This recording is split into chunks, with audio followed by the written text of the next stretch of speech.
100페이지에 단기 대여금과 단기 차입금 적혀 있는데 이건 제가 따로 설명 안 해도 되겠죠. 대여금 빌려준 거고 차입금 빌려온 거고, 단기는 우리는 보유기한 종료로부터 1년 이내에 일어난 건데, 이 두 계정 과목 다 공통점은 거래처를 꼭 써야 된다라는 거죠. 누구한테 돈 빌려줬다라고 장부에 써둬야 될 거고, 누구에게 돈 갚아야 된다고 장부에 꼭 써둬야 될 거라는 거예요. 자, 그럼 얘보다 우리한테 더 중요한 게, 자, 아래쪽에 이제 이자에 대해서 볼 때, 우리가 이자를 받으면서 원천징수 세액이라고 적혀 있죠. 자, 우리가 이자를 수령하면서 원천징수 당하면 선납세금이라는 계정 과목 쓸 거고, 얘가 자산이에요. 그래서 자산으로 처리해, 원천징수 이야기 나오면서 자산 처리하라 그러면 선납세금이라고 쓰시면 되고, 이자를 지급하면서 원천징수하면 이때는 예수금으로 처리를 하는 거예요. 자, 내가 지금 쓰려고 하는 계정 과목이 선납세금이 원천징수 세액을 쓰려고 하는데 차변이면 자산자리죠. 그래서 선납세금이고, 이 예수금은 내 돈 아니죠. 대신 세무서에 내려고 가지고 있는 거예요. 안 주고. 그래서 얘는 대변에 쓰게 되겠죠. 그죠? 자, 먼저 이 계정 과목은 여기까지만 봐놓고 뒤에 가서 좀 더 볼게요.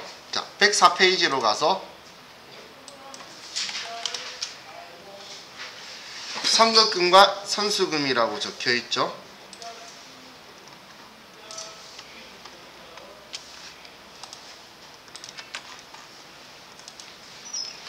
자, 계약금을 지급하면 선급금이고,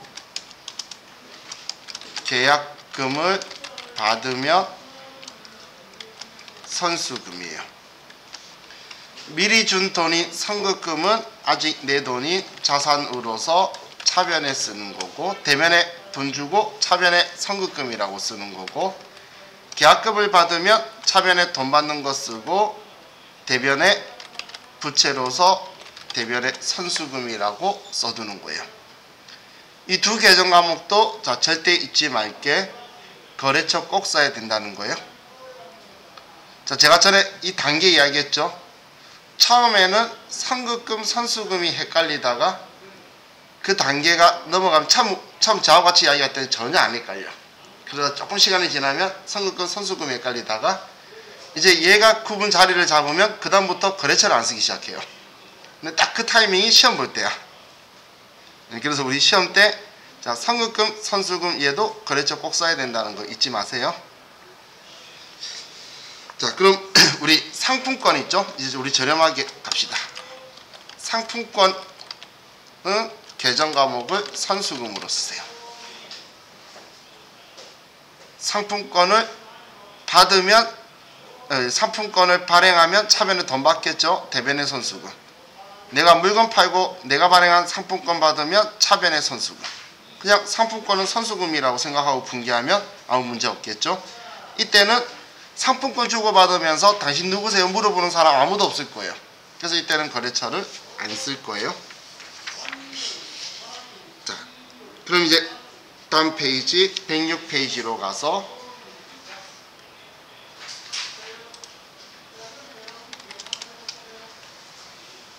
자, 임직원 등 단기 채권은 가불금이니까 여러분들이 아실 거고, 자, 우리 예수금에 대해서 조금 더 보면, 자, 우리가 급여 지급할 때 급여 지급하는 문제가 나오게 되면, 급여 지급하는 문제 나오면 항상 분계는 기본 틀이 차변의 급여나 아니면 임금이라고 쓰고, 여기는 무조건 전액을 쓰는 거예요. 수익과 비용은 무조건 전액을 쓰자라고 했죠. 그러면 자, 우리가 이제 차감 징수액이 있는데 이 차감 징수액이 예수금이 될 거고, 그리고 차감 지급액이 있는데, 아니면 차감 지급액이라고 표현하죠. 지급액은 우리가 뭐 보통 예금이나 뭔가로 지급할 건데, 이때 이 예수금이라는 계정 과목은, 예수금은 소득세하고 지방소득세, 그리고 국민연금, 건강보험료, 장기요양보험료 등의 자기부담금, 한마디로 총액의 50%만이 우리가 지급할 거예요. 소득세나 지방소득세는 당연히 본인이 전액인 거고, 국민연금이나 건강보험료나 장기요양보험료 이런 것 절반은 회사가 내줄 거기 때문에 직원한테는 절반만 떼는 거예요. 절반만. 그럼 지금 이 금액들이 차감한 금액이고, 나머지가 우리 보통 예금이나 현금으로 지급했다고 시험 때 나오죠.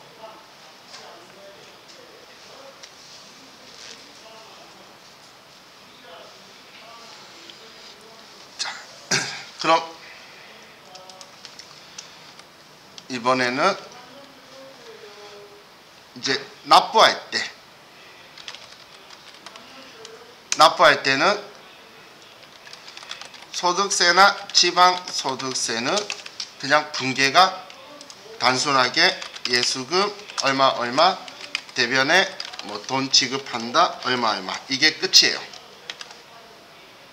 예수금 그 소득세를 회사가 지원해 준다는 이야기는 말도 안 되는 이야기죠. 본인이 월급 받은 거에 대한 세금인데 세금을 회사가 지원해 줄 이유는 없어요. 그런데 우리 국민연금이나 건강보험료 가지고 시험에 나올 건데, 이때는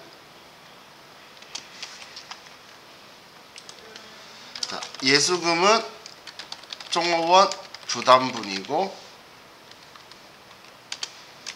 우리 세금과 공과나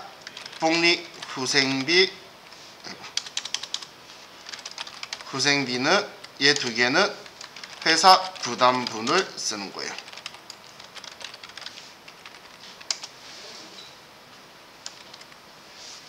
그렇게 해서 50%를 했잖아요. 그렇게 반반 합쳐져서 전액이 만들어지게 되겠죠. 그래서 회사가 부담하는 것 세금과 공과나 복리후생비 어떤 것 쓰라고 문제에서 알려줄 거예요. 그럼 우리는 복리후생비나 세금과 공과는 비용 계정 과목이니까 어느 부서 직원이냐에 따라서 500번, 800번만 구분해 주면 돼요. 500번, 800번만. 그럼 분계는 엄청 단순한 틀이죠.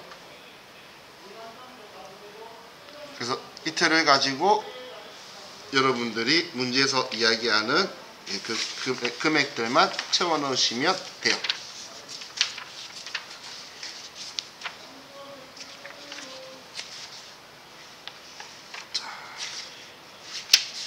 다음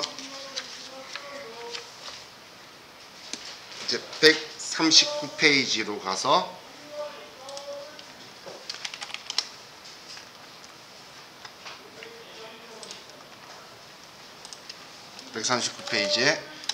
자, 재고자산에서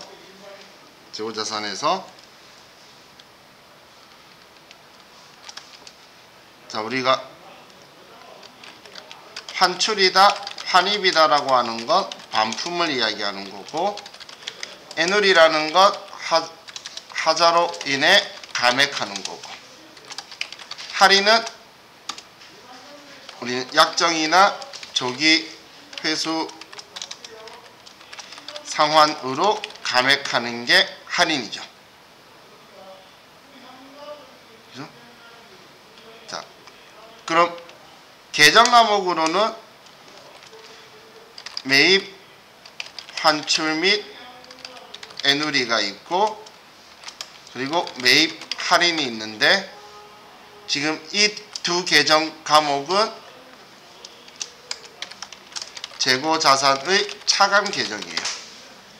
자, 차감 계정이라는 건 항상 짝지가 있는 거죠. 그래서 우리 이 앞에 대손충당금도 채권의 짝지를 꼭꼭 찾았어야 되는 것처럼 이 할인도 자기 짝지를 꼭 찾아서 써야 되는 거예요. 자기 짝지를. 그럼 우리 하는 김에 재고자산은 아니지만 반대되는 계정 과목으로 매출 할인 및 애누리가 있고, 매출 할인이라는 계정 과목이 있는데 이거는 재고자산이 아니라 매출 수익의 차감 계정 성격이에요. 제품 매출이나 상품 매출의 차감 계정이라는 거예요.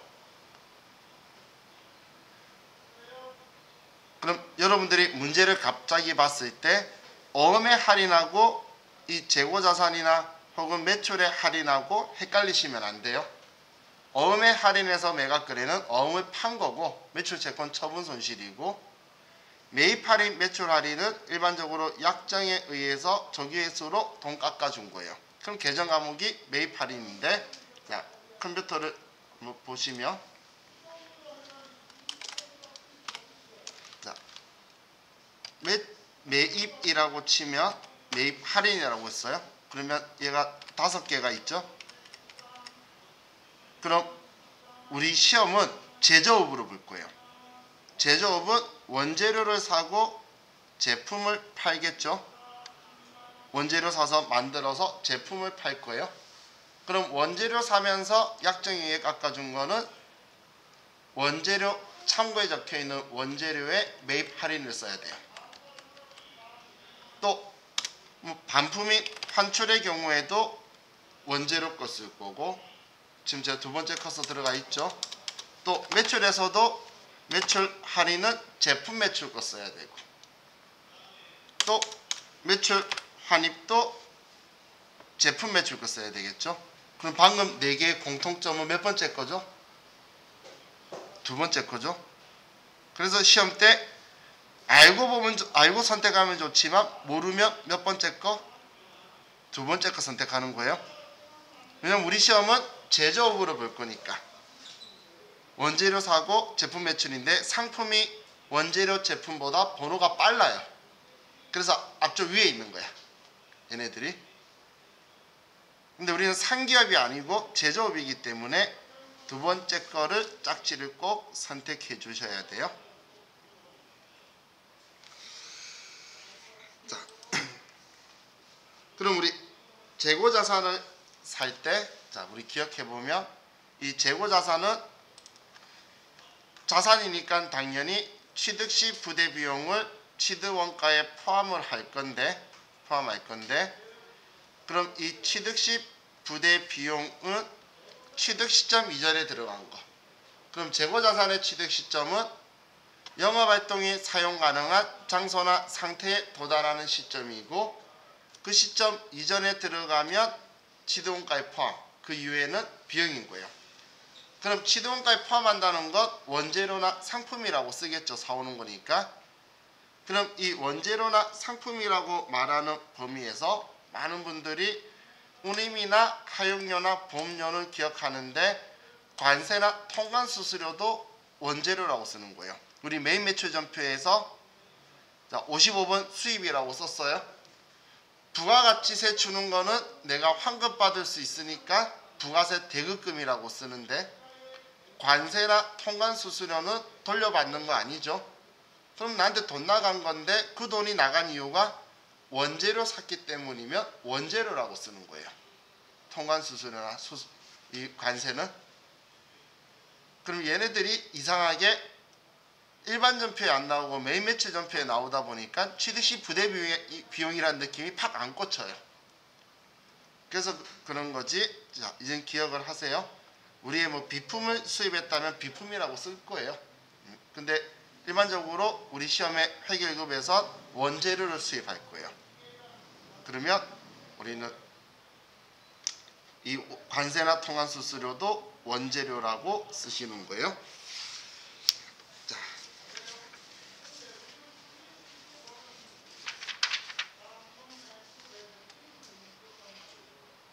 그럼 144페이지로 가서 자, 타계정 대체에 대해서 적혀 있는데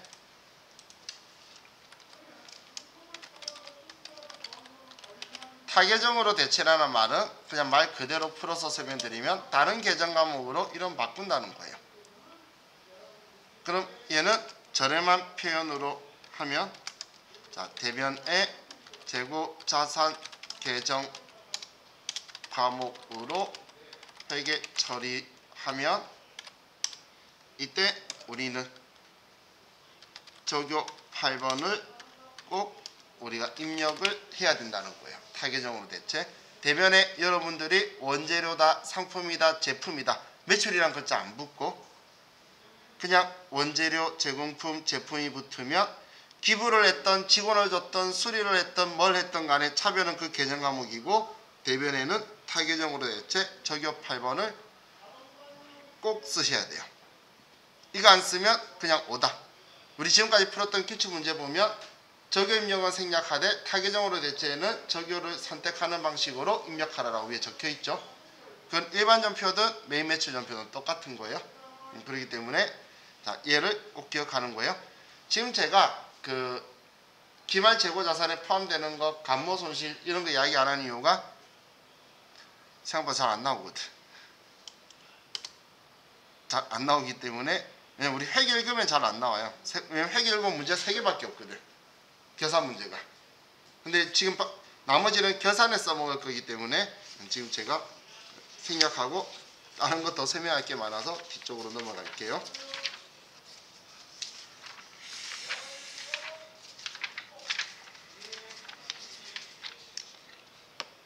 자, 교재 175페이지로 가서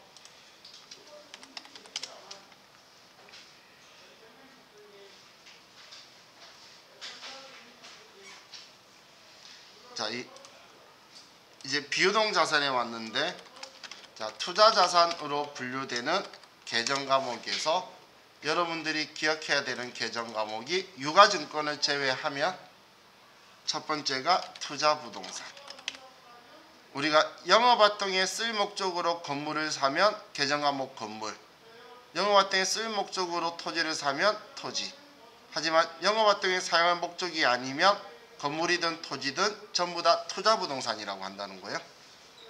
그럼 이 투자부동산도 계정 과목이 자산이죠. 투자자산. 그렇기 때문에 취득시 부대비용, 중개사 수수료든 취득세든 우리 법무사 등기비용이든 전부 다 투자부동산이라고 쓸 거예요. 투자부동산. 그리고 우리가 앞 시간에 했던 특정 현금과 예금, 제가 거래처 꼭 입력하자고 한 거 있죠. 얘도 투자자산이에요. 얘도. 자, 그럼 우리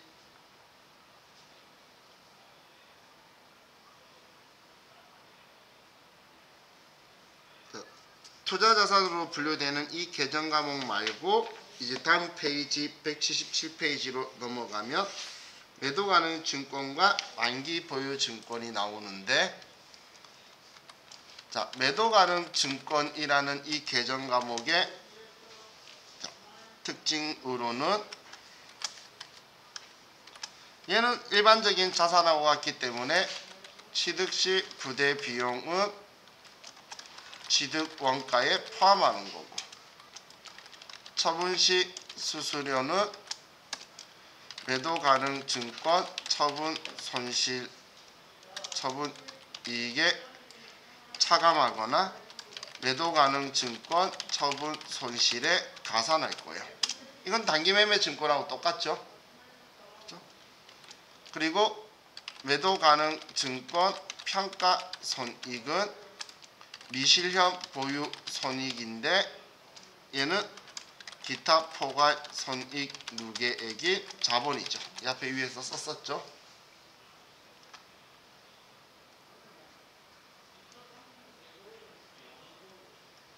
자, 이 매도 가능 증권의 분계를 가지고 회계일급의 자주 등장 안 해요. 거의 틀려라는 느낌처럼 나오는데 한 번만 생각을 해볼게요. X1년도에 우리가 취득하는데 이때 주식을 1000주를 주당 1000원에 취득을 한 거예요. 그리고 취득 수수료가 10만원이 들어갔어요. 근데 X1년도 기말에 공정가액이 주당 1200원으로 올랐어요. 그리고 X2년도 기말 공정가액은 주당 900원으로 내렸어요. 그랬다가 X3년도에 처분을 하는데 처분 가액은 주당 1300원에 팔았어요. 자, 그럼 이 처분했을 때의 매도 가능 증권 처분 손익은 얼마가 될까요?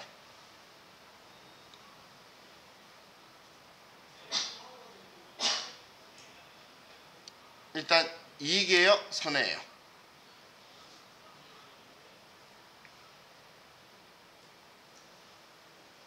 (20만원) 이익이죠? 어떻게 산수 못하는 제가 바로 20만원 이익이라는 걸 알았죠?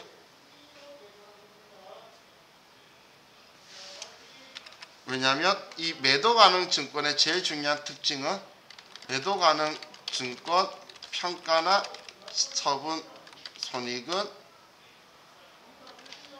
취득 원가와의 차액이에요. 자, 보세요. 첫 번째 우리가 샀을 때 매도 가능 증권 110만원이다 라고 써야 되겠죠. 이건 단기 매매 증권이 아니죠. 취득 시 부대 비용을 취득 원가에 포함하니까. 자, 그랬다가 X1년도에 우리는 봤더니 120만원이면 10만원 증가했어요. 그럼 매도 가능 증권 10만원 대변에 매도 가능 증권 평가 이익 10만원이다. 이렇게 쓰겠죠. 이해가셨죠? 자, 그럼 장부에는 매도 가능 증권 평가 이익이 10만원 남아 있겠죠. 그럼 이것만 봐도 매도 가능 증권 120만원인데 10만원 평가 이익이면 110만원에 산 걸 알 수 있는데, 자, 이번에 120만원 맞춰뒀는데 90만원 내렸으면 30만원 낮춰줘야 돼요.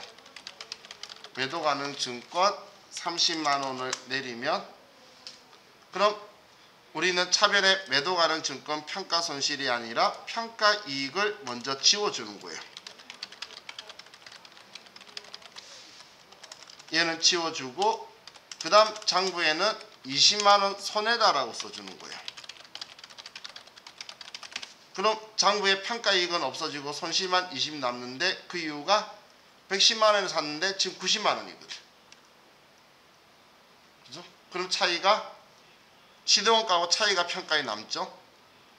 그랬다 마지막에 처분할 때 그럼 매도 가능 증권의 장부 금액을 줄이는데 90만원 맞춰뒀으니까 90만원이고, 근데 장부에 매도 가능 증권 평가 손실 있는 거 안 지워주면 자본이니까 0원이 남을 거잖아. 그래서 매도 가능 증권 평가 손실을 지워주는 거예요. 그리고 차변에 돈을 받는데 130만원을 받으면 대변에 20만원의 매도 가능 증권 처분 이익이 나온다는 거예요. 그럼 얘도 지금 결론은 사올 때 110만원에 샀는데 지금 130만원에 팔았으니까 20만원 이익이다 라고 나오죠. 그래서 매도 가능 증권의 특징은 무조건 취득 원가하고의 차이가 장부에 남도록 하는 방식이에요. 자, 이 처분하는 거는 회계 1급에 나오면 매우 어렵게 나오는 건데, 결산할 때의 이 평가는 한 번씩 나와요. 오래 샀을 때는 단기 매매 증권하고 차이가 없죠. 취득할 때 장부에 적혀있는 금액의 차이인데 올해 취득한 게 아니면 이 부분을 생각해야 되는 거예요. 올해 취득하면 안 되면, 자, 우리 자본은 무조건 자본 우선 상계죠. 그래서 매도 가는 증권 평가이익과 매도 가는 증권 평가 손실도 무조건 우선 상계해야 된다는 거 잊으시면 안 돼요. 매도 가는 증권 평가이익 평가 손실. 그 이유는 단기 매매 증권에서는 왜 이런 짓 안 했냐면 걔는 영업외 수익 비용이니까 그 다음 연도에 걔 잔액이 없어요. 근데 얘는 기타 포괄 손익 누계액 자본이니까 장부에 남아있잖아. 안 지어주면 영원히 남는 애들이기 때문에 서로 우선 상계를 자본을 해가는 거다. 이렇게 기억하시면 돼요. 자, 그래서 매도 가능 증권 평가손익이 기타 포괄 손익 누계액인지 알고 있는지. 자, 우리 교재에서도 그래서 보면 우리 178페이지에 얘네들 평가의 평가 손실 상계해야 된다고 우리 저번에 공부하면서 줄 거 썼나 봐요. 그렇죠?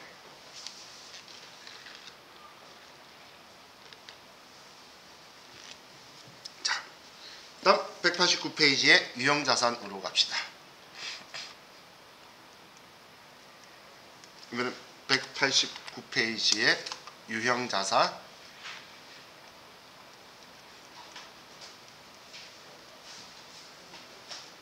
유형자산은 영업활동에 사용할 목적으로 보유하는 내구성 있는 유형의 자산인데, 자, 이 유형자산이라는 얘는 다음 페이지에 취득원가는 외부에서 구입하게 되면 취득시 부대 비용을 취득원가에 포함시킬 거예요. 외부에서 구입할 때는. 그럼 외부에서 구입할 때는 취득시 부대 비용을 건물이면 건물, 토지면 토지, 차량 운반구면 차량 운반구, 기계장치면 기계장치라고 바로 차변했을 거예요. 대변에 돈 주고. 그럼 기계장치의 경우에는 취득시 부대 비용이 재고자산하고 차이가 있는 게 영업활동에 쓸 수 있을 때까지이기 때문에 시운전 비용이라든지 설치비라든지 이런 것들도 전부 다 기계장치라고 처리할 거라는 거예요. 그럼 건물의 경우는 취득세 같은 게 나오게 되겠죠. 그럼 취득세도 전부 다 건물의 취득원가에 포함하게 될 거고, 그럼 토지의 경우에는 토지라고 우리가 썼다는 건 영업활동에 쓸 거라는 건데, 영업활동에 쓸 거라는 건 공장 건물이나 본사 사업 같은 거 짓겠다라는 의미죠. 그럼 그걸 짓기 위해 땅을 샀는데 땅에 기존의 건물이 있어서 즉시 철거한다면 그 건물 철거비도 토지라고 할 거고, 그럼 그 철거했으면 지방 편탄화 작업하는 것도 토지라고 할 거고, 왜냐면 땅 아직 쓸 수 있는 상태 아니잖아. 건물 지을 수 있게 쓸 수 있을 때까지 들어가는 모든 돈. 그럼 그 땅 사면서 법무사 사무소의 등기 수수료라든지 등기 비용이라든지 우리 토목공사 한다든지 전부 다 토지라고 할 거죠. 근데 방금 제가 토지라고 표현하는 건 돈이 지출되었는데 자산 계정 과목 쓰는 걸 우리 자본적 지출이라고 하는 거 기억나시나요? 자본적 지출이라는 거 기억나시나요? 자산으로 처리하는 게 자본적 지출이죠.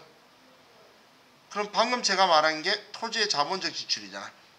그래서 방금 말했던 땅 쓰려고 하는데 기존에 있던 건물을 즉시 철거하거나 지방 편탄화 작업이나 토지 정지 비용이나 법률 자문 수수료나 이런 걸 하면서 세금 계산서를 받으면 매입 매출 전표에서 불공제 사유인 토지의 자본적 지출이 되는 거예요. 우리 매입 매출 전표 할 때 토지 자본적 지출의 사유에 걔네들이 들어가는 거죠. 그럼 또 이제 그 외 우리 불가피하게 매입하는 유가증권, 자동차나 건물이나 이런 걸 사게 되면 우리는 지역개발 채권을 강제적으로 매입을 하게 되죠.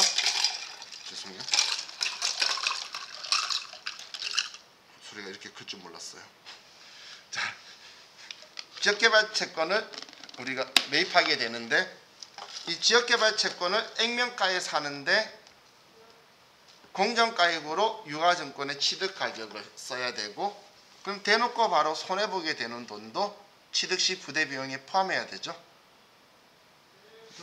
그래서 전에 이렇게 이야기했었잖아요. 우리 불가피하게 매입하는 유가증권은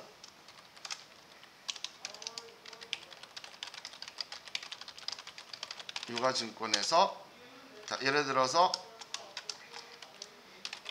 차량을 사는데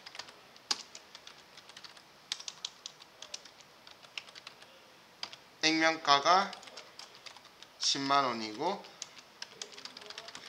공정가액이 6만원이고요. 그러면 우리 이 유가증권을 단기매매 증권으로 분류를 하면 자, 첫 번째 우리가 그냥 취득만 하는 경우에는 차변에 단기매매 증권 대변에 돈을 지급하는데 지급하는 돈은 액면가를 무조건 주고 이 불가피하게 매입하는 유가증권의 취득 가격은 공정가액을 쓰는 거고 그럼 차이나는 이 금액 얘를 우리는 취득시 부대 비용으로 차량 운반부라고 쓸 거라는 거예요.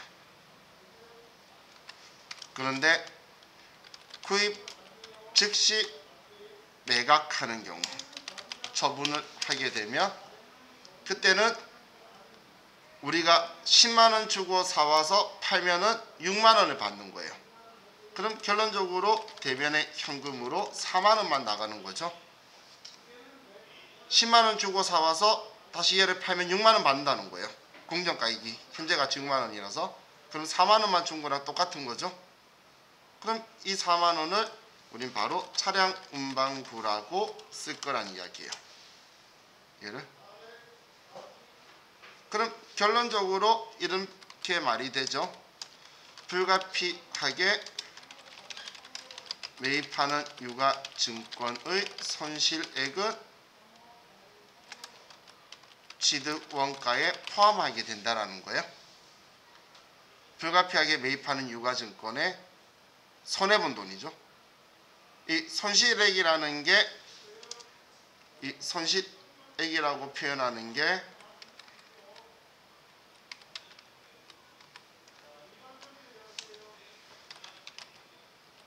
손실액이 액면가에서 공정가액을 뺀 거예요.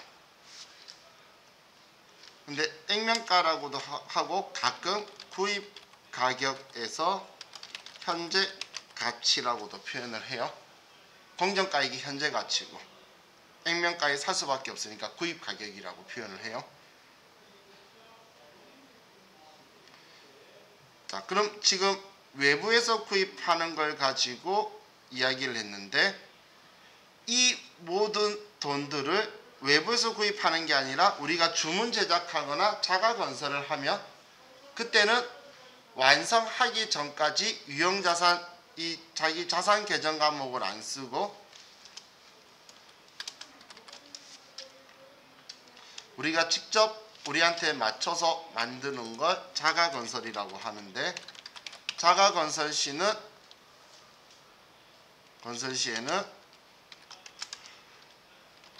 완성 전까지 소요되는 모든 경비는 건설 중인 자산이라는 계정 과목으로 처리를 하죠. 계약금이든 중도금이든 무슨 부속품이든 기계장치 만들고 있는데 시운전비든 뭐든 외부에서 사와서 설치하고 시운전하면 기계장치인데 우리한테 맞춰가지고 만들고 있으면서 시운전하면 전부 다 건설 중인 자산이에요. 이렇게 했다가 완성 시 건설 중인 자산 계정 과목을 유형자산 계정 과목으로 대체하는 거죠. 그죠? 자, 그럼 우리 시험에서 자주 질문하는 건 뭐냐면 우리가 뭔가 신축이라는 글자가 있고 그리고 이자 비용이 나오는데 자본화 대상이라는 표현이 나오면 이건 이자 비용이 아니고 건설 중인 자산이라는 계정 과목을 쓰는 건지, 얘네들 만들면서 이 돈들을 빌려왔기 때문에 이자를 주는 상황을 쓰는 거예요, 문제에서. 그럼 그때는 대변에 돈 주고 이자를 주고 대변에 돈 주고 차변에 건설 중인 자산이라고 써야 되는 걸 아는지 여러분한테 질문할 거예요.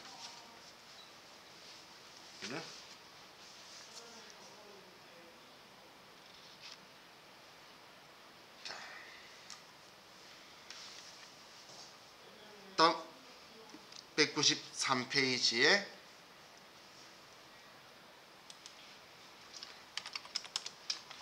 자본적 지출, 수익적 지출. 취득 시점 이후 지출인데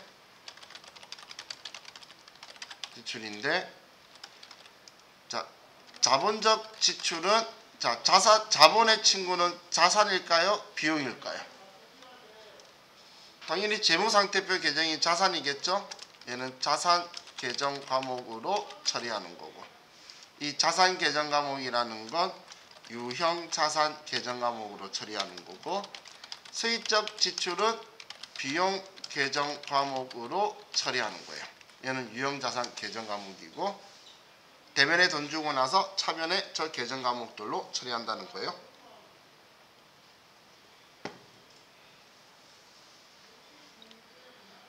자, 그럼 이 자본적 지출은 자산 처리하는 거는 내용 연수가 증가하거나 가치가 현저하게 증가하거나 용도 변경, 증축, 개축, 증설 뭐 이런 것들, 돈 많이 들어가는 거. 수익적 지출은 현상 유지, 원상 회복, 능률 유지처럼 실질적으로는 돈이 많이 안 들어가는 거예요.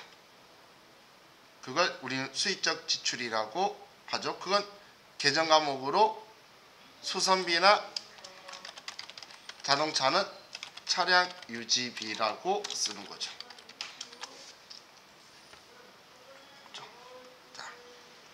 그럼 여기 차량 유지비 때문에 제가 한번 보면, 얘는 참고로 차량 수리비나 유류비 등은 차량 유지비라고 쓸 거예요. 자동차 취득세는 차량 운반구라고 쓸 거예요. 그럼 자동차세는 뭐라고 하죠? 자동차세는 매년 반복적으로 내는 세금이기 때문에 세금과 공과라고 하는 거예요. 얘가 실수가 많아서 자동차세가 종종 등장을 해요. 그럼 공장 화물 트럭이면 500번대 세금과 공과, 본사 영업부 승용차면 800번대 세금과 공과, 이런 식으로 쓰면 되겠죠. 매년 반복적으로 납부하는 세금은 세금과 공과라고 처리할 거예요.